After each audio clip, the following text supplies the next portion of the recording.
In the years 1915, 1916, 1917, and 1918, the small, peaceful island of Switzerland, with waves pounding on all sides from the storm tide of the World War, is uninterruptedly the scene of an exciting detective novel.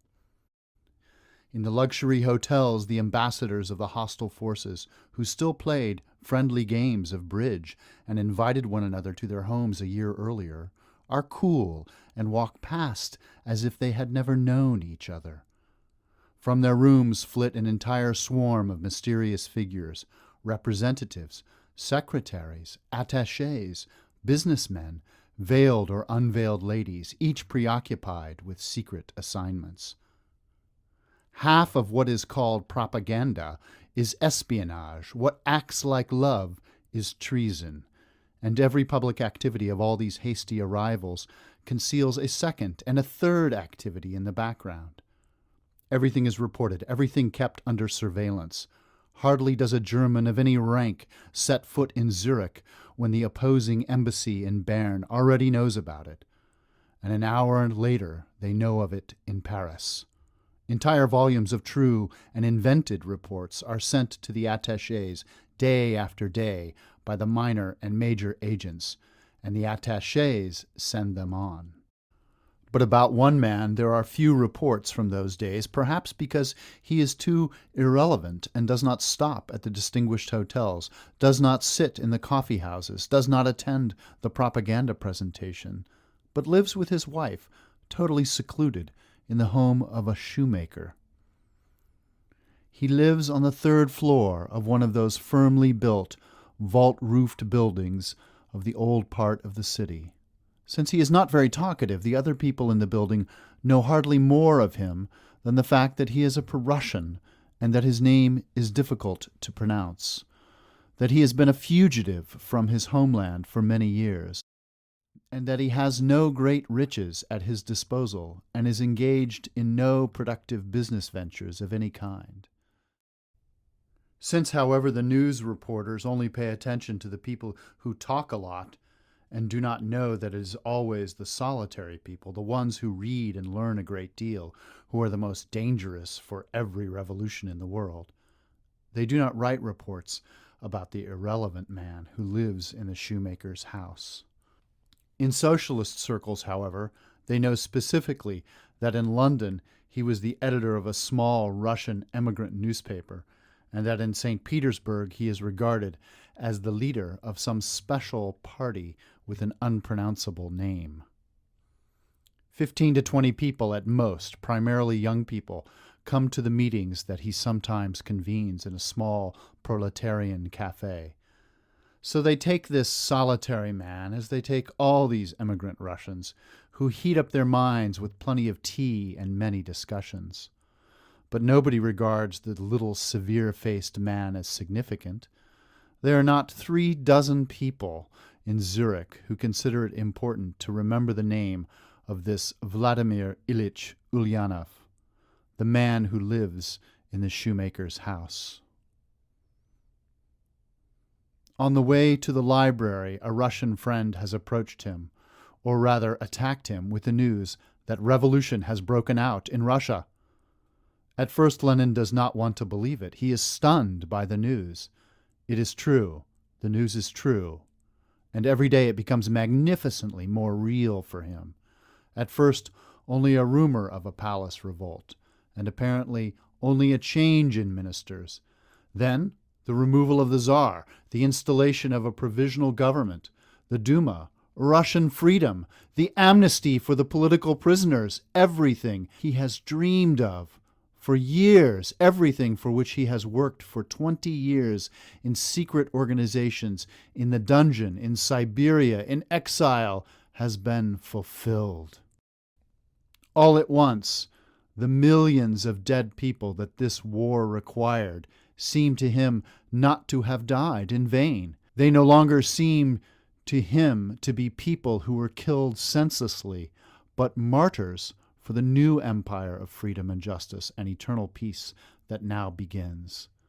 This otherwise so icily clear and calculating cold dreamer feels like a drunken man, and how the hundreds of others, the ones who sit in their small immigrant rooms in Geneva and Lausanne and Bern, now tremble and rejoice at the happy news. They can go home to Russia. In all directions, they send letters and telegrams. Return home, gather, unite, now, to risk their lives once again for the work to which they have devoted themselves since their first conscious hour, for the Russian Revolution. But dismaying realization after a few days. The Russian Revolution, the news of which has lifted the hearts as if on eagle's wings, is not the revolution of which they dreamed, and is not a Russian revolution. It was a palace revolt against the Tsar, instigated by English and French diplomats to prevent the Tsar from making peace with Germany, and not the revolution of the people that wants this peace and its rights. It is not the revolution that they have lived for and for which they are ready to die, but an intrigue of the parties involved in the war, the imperialists and the generals who do not want their plans to be disturbed. And soon Lenin and his people recognize that the promise that all can return is not valid for those who want this real, this radical, this Marxist revolution. They stop Trotsky in Halifax and the other radicals at the borders. In all the countries of the Entente, there are blacklists at the borders with the names of all those who participated in the Congress of the Third International in Zimmerwald.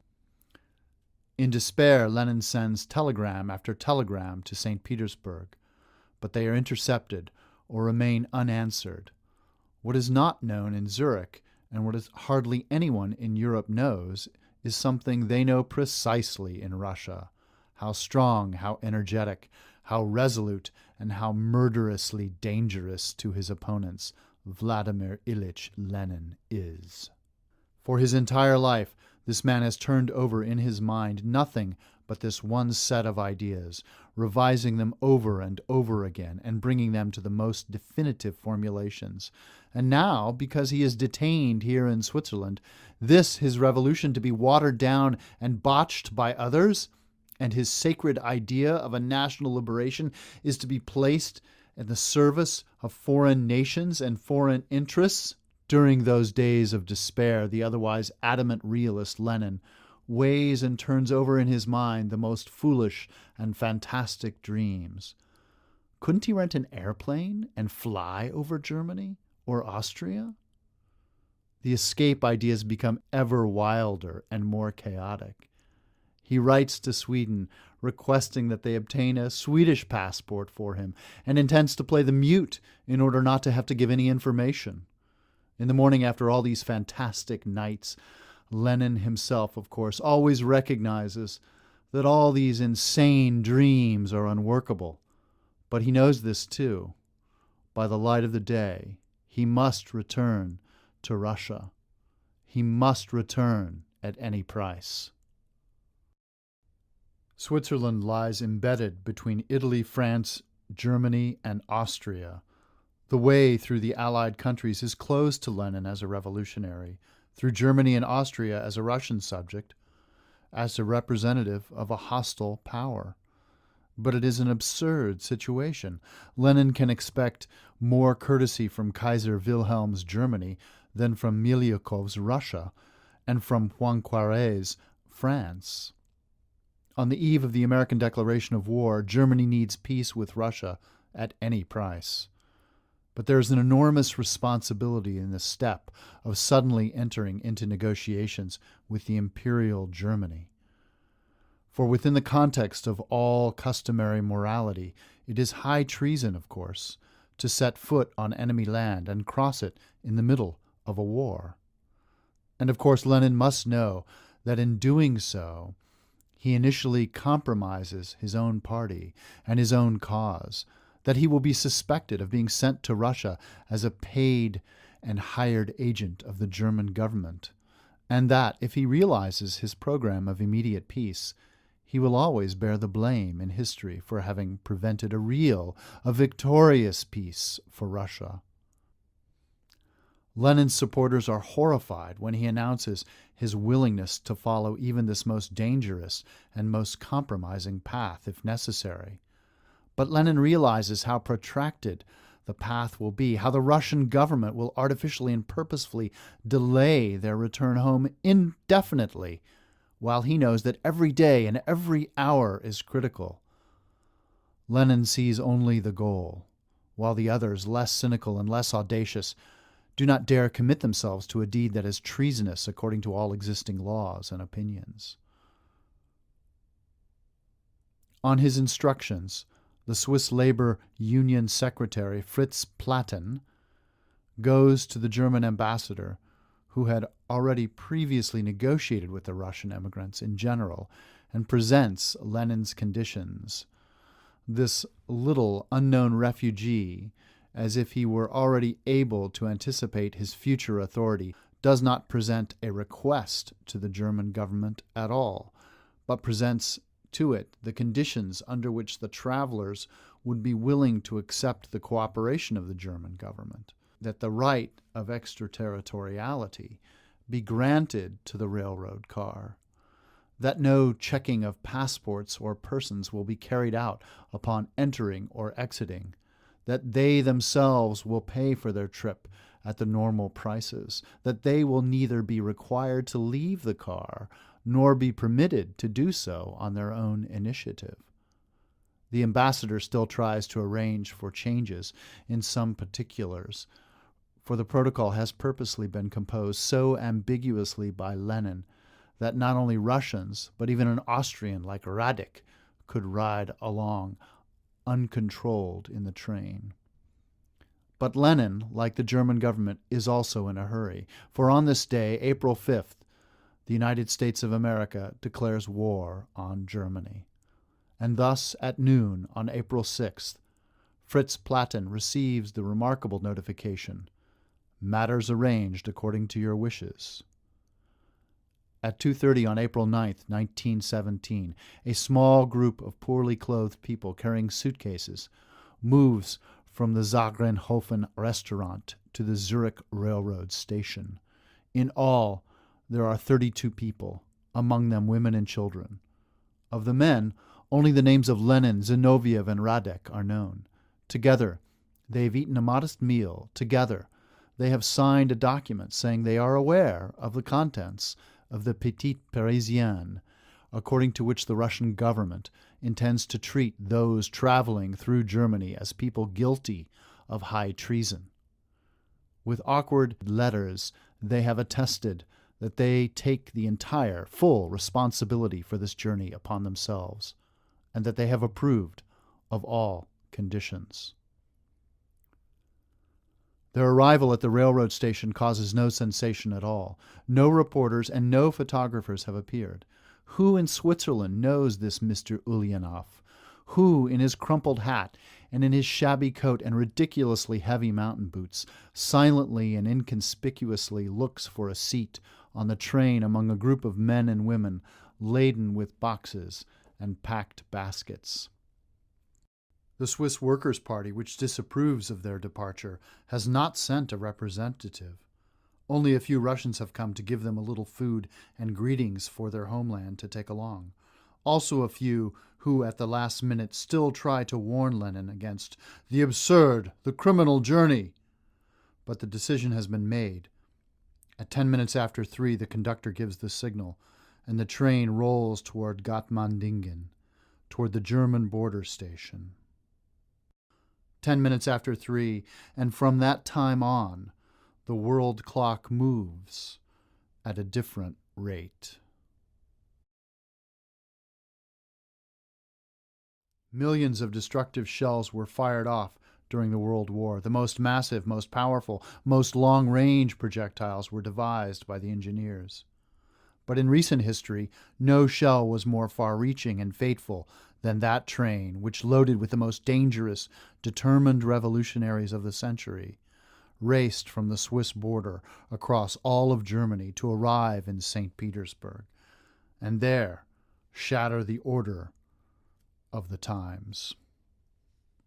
In Gottmandingen, this unique projectile stands on the tracks, one car with a second and third class compartment, in which the women and children occupy the second class and the men in the third. A chalk mark on the floor forms a neutral border between the territory of the Russians and the section of the 2 German officers who accompany this cargo of living dynamite. The train rolls without incident through the night. In Sweden, they are greeted festively. Famished, they rush to the Swedish breakfast table, whose smorgasbord seems to them like an improbable miracle. Then Lenin must have new shoes brought for him to replace his ponderous mountain boots, and a few clothes as well. The Russian border has finally been reached. Lenin's first gesture on Russian soil is characteristic. He does not see the individual people, but above all, he throws himself at the newspapers. For 14 years, he has not been in Russia. He has not seen its soil, nor the national flag and the uniforms of the soldiers. But this iron ideologue does not break into tears like the others. The newspapers first, Pravda, to see if the newspaper, his newspaper, is resolute enough in presenting the international point of view. Angrily, he crumples the newspaper. No, not enough. Still nationalism, still patriotism, still not enough of the kind of pure revolution he wants. The friends who have come to meet him on the train, Kamenev and Stalin, give him a peculiar, mysterious smile in the dark, third-class compartment that is illuminated uncertainly by the stump of a candle. When the train arrives at the Finland station, the enormous square in front of it is filled with tens of thousands of workers. Honor guards from all branches of the military await the man who has returned home from exile.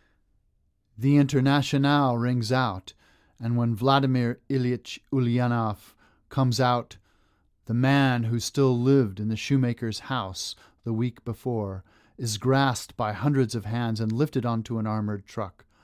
Spotlights are directed at him from the buildings in the fortress, and speaking from the armored truck, he makes his first speech to the people. The projectile has struck and shattered an empire and a world.